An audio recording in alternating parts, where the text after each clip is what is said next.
दोस्तों, आईपीएल 2026 का बिगुल बज चुका है और आज बेंगलुरु के चिन्नास्वामी स्टेडियम में रॉयल चैलेंजर्स बेंगलुरु और सनराइजर्स हैदराबाद के बीच जो पहला मुकाबला खेला गया उसने रोमांच की सारी हदें पार कर दी।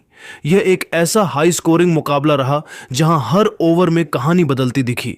इस वीडियो में हम आपको सनराइजर्स हैदराबाद की पारी के उन शुरुआती 12 ओवरों का पूरा रोंगटे खड़े कर देने वाला हाल बताएंगे, जहां पहले तो आरसीबी के गेंदबाजों ने टहलका मचाया, लेकिन फिर हैदराबाद के कप्तान ईशान किशन ने अपनी बल्लेबाजी से चिन्नास्वामी में आग लगा दी। तो दोस्तों, इस वीडियो को अंत तक जरूर देखिएगा, लेकिन उससे पहले अगर आप भी आईपीएल 2026 के लिए एक्साइटेड हैं तो इस वीडियो को लाइक करना बिल्कुल न भूलें। आज जब बेंगलुरु के चिन्नास्वामी स्टेडियम में दोनों टीमें उतरी तो नजारा देखने लायक था। चारों तरफ आरसीबी के फैंस का शोर और हाथों में तिरंगे के साथ साथ अपनी टीम के झंडे थे। आरसीबी के नए कप्तान रजत पाटीदार ने टॉस जीतकर पहले गेंदबाजी का साहसी फैसला लिया। उनका इरादा साफ था कि इस छोटे मैदान पर हैदराबाद को रोककर लक्ष्य का पीछा किया जाए, लेकिन जैसे ही सनराइजर्स की तरफ से अभिषेक शर्मा और ट्रेविस हेड की जोड़ी मैदान पर उतरी, माहौल पूरी तरह से गर्म हो गया। हर किसी के मन में सवाल था कि क्या यह जोड़ी आज फिर तबाही मचाएगी। चिन्नास्वामी स्टेडियम की वह शाम आईपीएल 2026 के महाकुंभ के आगाज की गवाह बन रही थी, जहां रॉयल चैलेंजर्स बेंगलुरु के घरेलू मैदान पर सनराइजर्स हैदराबाद की टीम अपनी बल्लेबाजी का जौहर दिखाने उतरी। आरसीबी की ओर से पारी का पहला और सबसे महत्वपूर्ण ओवर लेकर आए अपना डेब्यू मैच खेल रहे विदेशी रफ्तार के सौदागर जैकब डफी ने अपनी पहली ही गेंद से यह साफ कर दिया कि वे आज यहां केवल खेलने नहीं बल्कि अपनी छाप छोड़ने आए हैं। उन्होंने अपनी तीसरी ही गेंद एक ऐसी सटीक और अंदर आती हुई डाली जिसने अभिषेक शर्मा को पूरी तरह चकमा दे दिया। आरसीबी के खिलाड़ियों ने जोरदार अपील की और कप्तान रजत पाटीदार ने तुरंत रिव्यू लेने का फैसला किया। हालांकि किस्मत अभिषेक के साथ थी और वे बाल बाल बच गए, लेकिन अगली ही गेंद पर अभिषेक शर्मा ने अपनी क्लास दिखाई और डफी की एक तेज गेंद को मिड विकेट के ऊपर से किसी रॉकेट की तरह उड़ाते हुए एक शानदार छक्का जड़कर आईपीएल 2026 का पहला मैक्सिमम अपने नाम कर लिया। दूसरे ओवर में अनुभवी भुवनेश्वर कुमार ने गेंद संभाली और उनकी एक बेहतरीन स्विंग होती गेंद पर ट्रेविस हेड को एक बड़ा जीवन दान मिला, जब गेंद उनके बल्ले का बाहरी किनारा लेकर स्लिप के फील्डर के बगल से होती हुई तेजी से बाउंड्री के बाहर 4 रनों के लिए चली गई। लेकिन दोस्तों, असली रोमांच और प्रलयकारी मंजर तो पारी के तीसरे ओवर में देखने को मिला, जब जैकब डफी ने अपनी आग उगलती गेंदबाजी से हैदराबाद के बल्लेबाजी क्रम में हाहाकार मचा दिया। डफी ने ओवर की पहली ही गेंद एक तेज और सटीक बाउंसर फेंकी, जिस पर अभिषेक शर्मा अपनी शेप खो बैठे और गेंद उनके बल्ले का ऊपरी किनारा लेकर हवा में ऊंची टंग गई। विकेटकीपर जितेश शर्मा ने कोई गलती नहीं की और एक आसान सा कैच लपककर अभिषेक की पारी का अंत कर दिया। इसी ओवर में ट्रेविस हेड ने एक करारा चौका जड़कर वापसी की कोशिश की, लेकिन डफी आज अलग ही लय में थे। उन्होंने ओवर की अंतिम गेंद पर हेड को अपनी रफ्तार से चकमा दिया और डीप बैकवर्ड स्क्वायर लेग पर खड़े फिल सॉल्ट ने एक बेहतरीन और सधा हुआ कैच लपककर हैदराबाद को दूसरा सबसे बड़ा झटका दे दिया। अभी हैदराबाद की टीम इन 2 करारे झटकों से पूरी तरह संभली भी नहीं थी कि पारी के 5वें ओवर में जैकब डफी ने एक बार फिर अपना जादुई स्पेल जारी रखा। उन्होंने उभरते सितारे नीतीश कुमार रेड्डी को अपनी एक तीखी और तेज बाउंसर से पूरी तरह से हैरान और परेशान कर दिया। नीतीश ने गेंद को पुल करने का प्रयास किया, लेकिन रफ्तार के कारण वे देरी कर गए और गेंद सीधे मिड विकेट पर खड़े अभिनंदन सिंह के सुरक्षित हाथों में समा गई। सनराइजर्स हैदराबाद की टीम पावर प्ले के समाप्त होने से पहले ही अपने 3 मुख्य विकेट खोकर एक गहरी मुसीबत में फंस चुकी थी और चिन्नास्वामी में आरसीबी के फैंस का शोर 7वें आसमान पर था। लेकिन ठीक इसी नाजुक मोड़ पर मैदान पर उतरे हैदराबाद के कप्तान और जादुई विकेटकीपर बल्लेबाज ईशान ने क्रीज पर कदम रखते ही अपने इरादे पूरी तरह साफ कर दिए कि वे आज यहां से मैच का पासा पलटने आए हैं। उन्होंने युवा गेंदबाज अभिनंदन सिंह के छठे ओवर को अपने निशाने पर लिया और आक्रमण की ऐसी मूसलाधार बारिश की कि देखते ही देखते 2 लगातार गगनचुंबी छक्के और एक कड़क चौका जड़कर उस ओवर से कुल 16 रन बटोर लिए। ईशान के इस जवाबी हमले ने आरसीबी के गेंदबाजों को बैकफुट पर धकेल दिया और पावर प्ले खत्म होने तक हैदराबाद का स्कोर 2 विकेट के नुकसान पर 62 रन पहुंच चुका था, जिससे मैच में फिर से जान आ गई। 7वें ओवर में कप्तान रजत पाटीदार ने रोमारियो शेफर्ड को आक्रमण पर लगाया, लेकिन यहां ईशान किशन और नए बल्लेबाज हेनरिक क्लासेन ने अपने हाथ खोलने शुरू कर दिए थे। ईशान ने शेफर्ड की एक शॉर्ट पिच गेंद पर स्टाइलिश तरीके से बैकवर्ड पॉइंट की दिशा में एक कलात्मक चौका जड़ा, तो वहीं दूसरी ओर खड़े हेनरिक क्लासेन ने अपनी बाहुबली ताकत का प्रदर्शन करते हुए शेफर्ड की 2 लगातार फुल लेंथ गेंदों पर 2 लाजवाब और तकनीकी रूप से त्रुटिहीन ऑफ ड्राइव लगाकर गेंद को बाउंड्री के बाहर पहुंचा दिया। 8वें ओवर में अभिनंदन सिंह एक बार फिर महंगे साबित हुए, जब ईशान ने उनकी एक धीमी शॉर्ट गेंद को पहले ही भांप लिया और उसे मिड विकेट के ऊपर से किसी भीमकाय प्रहार की तरह पुल करते हुए सीधे दर्शकों के बीच पहुंचा दिया। इन दोनों की इस प्रलयकारी बल्लेबाजी की बदौलत ईशान और क्लासेन के बीच मात्र कुछ ही ओवरों में 50 रनों की एक महत्वपूर्ण और ऐतिहासिक साझेदारी भी पूरी हो गई, जिसने आरसीबी के खेमे में चिंता की लहरें पैदा कर दी। चिन्नास्वामी स्टेडियम की वह शाम अब एक ऐसे मोड़ पर पहुंच चुकी थी जहां रनों की रफ्तार और विकेटों की जंग के बीच रोमांच अपने चरम पर था। आरसीबी के कप्तान रजत पाटीदार ने अपनी रणनीति में बदलाव करते हुए 9वें और 10वें ओवर में अपने प्रमुख स्पिनर्स को आजमाया। अनुभवी कृणाल पांड्या और मिस्ट्री स्पिनर सुयश शर्मा को गेंद थमाई गई, जिनका मुख्य उद्देश्य न केवल रनों की उस बहती गंगा पर लगाम लगाना था, बल्कि एक विकेट निकालकर हैदराबाद को दबाव में डालना भी था। कृणाल पांड्या ने अपनी सटीक लाइन और लेंथ से बल्लेबाजों को बांधने की भरपूर कोशिश की और अपने पहले ओवर में मात्र 5 रन देकर आरसीबी के प्रशंसकों में वापसी की एक नई उम्मीद जगाई। लेकिन दोस्तों, दूसरी तरफ क्रीज पर खड़े सनराइजर्स हैदराबाद के कप्तान ईशान किशन आज चिन्नास्वामी के असली और निर्विवाद हीरो बनने का मन बना चुके थे। ईशान किशन ने सुयश शर्मा की फिरकी को बहुत ही बारीकी से पढ़ना शुरू किया और उनकी गेंदों पर अपनी अद्भुत टाइमिंग, शानदार प्लेसमेंट और कलाइयों के जादू का ऐसा बेहतरीन नमूना पेश किया कि आरसीबी के फील्डर्स केवल गेंद को सीमा रेखा के बाहर जाते हुए देखने के अलावा कुछ नहीं कर पा रहे थे। जब पारी का 12वां ओवर शुरू हुआ और सुयश शर्मा एक बार फिर आक्रमण पर आए, तो किसी ने नहीं सोचा था कि यह ओवर पूरे मैच का रुख और मोमेंटम पूरी तरह से हैदराबाद की ओर मोड़ देगा। इस ओवर की पहली ही गेंद सुयश ने एक गोली जैसी गोगली डालने की कोशिश की, लेकिन वह थोड़ी फुल लेंथ रह गई। ईशान ने बिजली जैसी फुर्ती दिखाते हुए सीधे बल्ले से एक ऐसा करारा प्रहार किया कि गेंद रॉकेट की रफ्तार से डाउन ग्राउंड बाउंड्री पार चली गई। इस शानदार चौके के साथ ईशान किशन ने चिन्नास्वामी के गूंजते शोर के बीच अपना एक यादगार और बेमिसाल अर्धशतक स्टाइल में पूरा किया। लेकिन ईशान किशन का तूफान यहीं थमने वाला नहीं था। अर्धशतक पूरा करने के बाद उनका आत्मविश्वास 7वें आसमान पर पहुंच चुका था। सुयश की अगली ही गेंद पर ईशान ने फिर से वही गलती पकड़ी।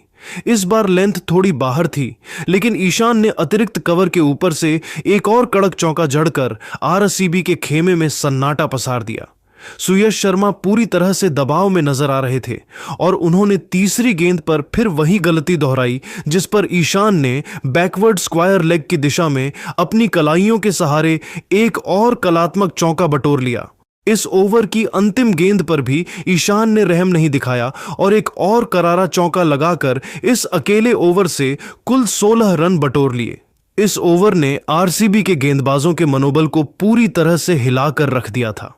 पारी के 12 ओवरों की समाप्ति के बाद सनराइजर्स हैदराबाद का स्कोर अब 3 विकेट के नुकसान पर 105 रन के एक मजबूत और प्रभावशाली आंकड़े तक पहुंच चुका था।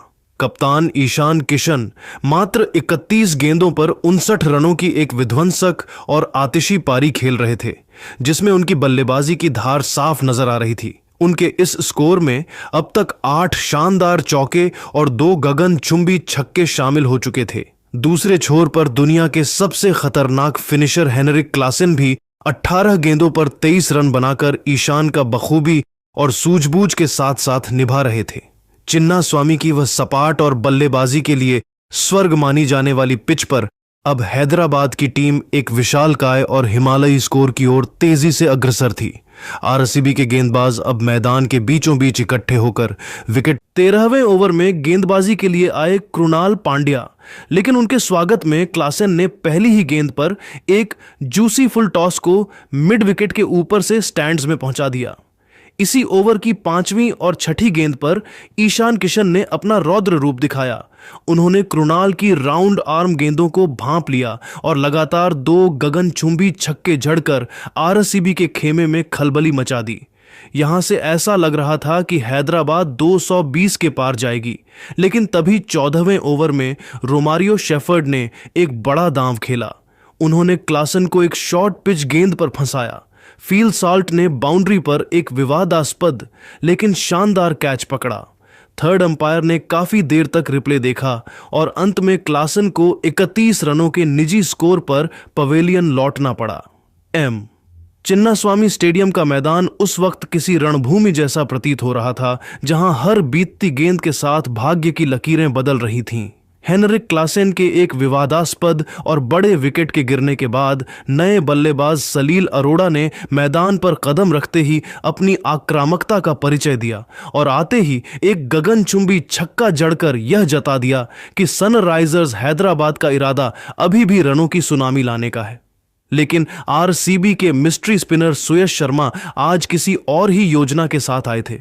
15वें ओवर में सुयश ने अपनी जादुई उंगलियों का ऐसा कमाल दिखाया कि सलील अरोड़ा उनकी एक साधारण सी दिखने वाली हाफ ट्रैकर गेंद पर गच्चा खा गए और अपना विकेट गंवा बैठे। मैच अब उस नाजुक मोड़ पर पहुंच चुका था जहां से आरसीबी की वापसी की संभावना साफ दिखाई दे रही थी। लेकिन दोस्तों, मैदान पर अभी भी पॉकेट डायनामाइट और हैदराबाद के कप्तान ईशान किशन अंगद के पैर की तरह जमे हुए थे। उनका साथ देने के लिए युवा और जोश से लबरेज अनिकेत वर्मा क्रीज पर आए। अनिकेत ने आते ही चिन्नास्वामी के दर्शकों को दिखा दिया कि उनमें कितना बड़ा दम है। उन्होंने अभिनंदन सिंह की एक तेज शॉर्ट पिच गेंद को भांपते हुए एक ऐसा कड़क शॉर्ट आर्म जैब लगाया कि गेंद गोली की रफ्तार से फ्लैट छक्के के लिए बाउंड्री के पार जा गिरी। इसी प्रलयकारी ओवर में ईशान किशन ने भी अपना रौद्र रूप दिखाया और एक और विशालकाय छक्का जड़कर आरसीबी के गेंदबाजों के पसीने छुड़ा दिए। लेकिन अगली ही गेंद पर कुछ ऐसा हुआ जिसने पूरे चिन्नास्वामी स्टेडियम को स्तब्ध कर दिया। ईशान ने एक बार फिर बड़ा शॉट खेला। गेंद हवा में थी और बाउंड्री की तरफ जा रही थी। तभी फील साल्ट ने पॉइंट बाउंड्री पर चीते जैसी फुर्ती दिखाते हुए दौड़ लगाई और हवा में उछलकर एक हाथ से ऐसा अविश्वसनीय और हैरत अंगेज स्क्रिमर कैच पकड़ा कि किसी को अपनी आंखों पर यकीन नहीं हुआ। ईशान किशन मात्र 38 गेंदों पर 80 रनों की एक विध्वंसक और तूफानी पारी खेलकर आउट हुए, जिसमें 8 जादुई चौके और 5 गगनचुंबी छक्के शामिल थे। ईशान के इस बड़े विकेट के बाद हैदराबाद की पूरी पारी का बोझ अब युवा अनिकेत वर्मा के कंधों पर आ गया था। 17वें ओवर में जब रोमारियो शेफर्ड ने हर्ष दुबे को चकमा देकर आउट किया और हैदराबाद को 7वां झटका दिया तो लगा कि अब पारी सिमट जाएगी। लेकिन अनिकेत वर्मा आज किसी और ही मिट्टी के बने थे।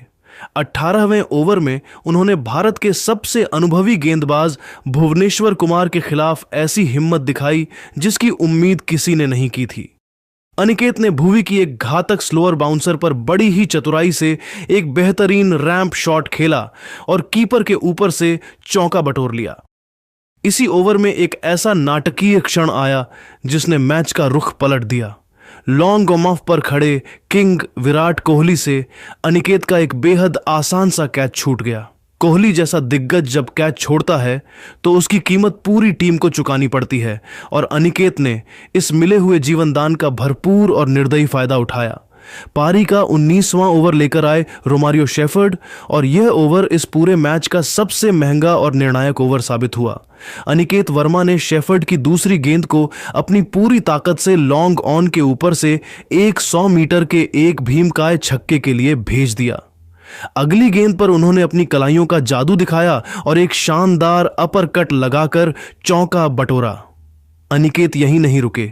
उन्होंने चौथी गेंद पर फिर से शेफर्ड की लेंथ को पकड़ा और एक और गगनचुंबी छक्का जड़कर चिन्नास्वामी में कोहराम मचा दिया। अनिकेत वर्मा ने मात्र 18 गेंदों पर 43 रनों की एक ऐसी आतिशी और साहसी पारी खेली जिसने हैदराबाद के स्कोर को 200 के पार पहुंचाने में सबसे बड़ी भूमिका निभाई। हालांकि इसी ओवर की आखिरी गेंद पर वे एक और बड़ा शॉट खेलने के प्रयास में लॉन्ग ऑफ पर विराट कोहली को कैच थमा बैठे, लेकिन आउट होने से पहले वे अपना काम बखूबी कर चुके थे और हैदराबाद को एक ऐसी स्थिति में पहुंचा दिया था जहां से वे आरसीबी को कड़ी चुनौती दे सकें। पारी के बिल्कुल अंतिम ओवर में अनुभवी और स्विंग के सुल्तान भुवनेश्वर कुमार ने अपनी पूरी चतुराई और अनुभव झोंक दिया। उन्होंने अपनी सटीक यॉर्कर और धीमी गेंदों के मिश्रण से जयदेव उनादकट और डेविड पायने जैसे पुछल्ले बल्लेबाजों को हाथ खोलने का एक भी मौका नहीं दिया। भुवी की उस कसी हुई गेंदबाजी का ही नतीजा था कि सनराइजर्स हैदराबाद की टीम अपनी पारी का अंत बड़े धमाके के साथ नहीं कर सकी। फिर भी हैदराबाद ने निर्धारित 20 ओवरों की समाप्ति पर स्कोरबोर्ड पर 201 रनों का एक विशालकाय और चुनौतीपूर्ण स्कोर खड़ा कर दिया। एक समय ऐसा भी आया था जब आरसीबी के शुरुआती झटकों के बाद लग रहा था कि हैदराबाद की टीम शायद 150 के आंकड़े तक भी नहीं पहुंच पाएगी, लेकिन वहां से कप्तान ईशान किशन की 80 रनों की कप्तानी पारी और अंतिम ओवरों में युवा अनिकेत वर्मा के उस प्रलयकारी विध्वंस ने पूरे मैच का पासा ही पलट दिया। इन दोनों की तूफानी बल्लेबाजी ने हैदराबाद को इस हाई स्कोरिंग मुकाबले में पूरी तरह से ड्राइविंग सीट पर लाकर खड़ा कर दिया। आरसीबी की ओर से रोमारियो शेफर्ड ने जरूर 3 महत्वपूर्ण विकेट अपने नाम किए, लेकिन अनिकेत और ईशान के प्रहारों के सामने वे काफी महंगे साबित हुए और उनके एक ही ओवर में आए रनों ने आरसीबी के खेमे में चिंता की लहरें पैदा कर दी। तो दोस्तों, क्या यहां से आरसीबी इस मैच को अपने नाम कर पाएगी? अपनी राय हमें कमेंट बॉक्स में जरूर बताएं।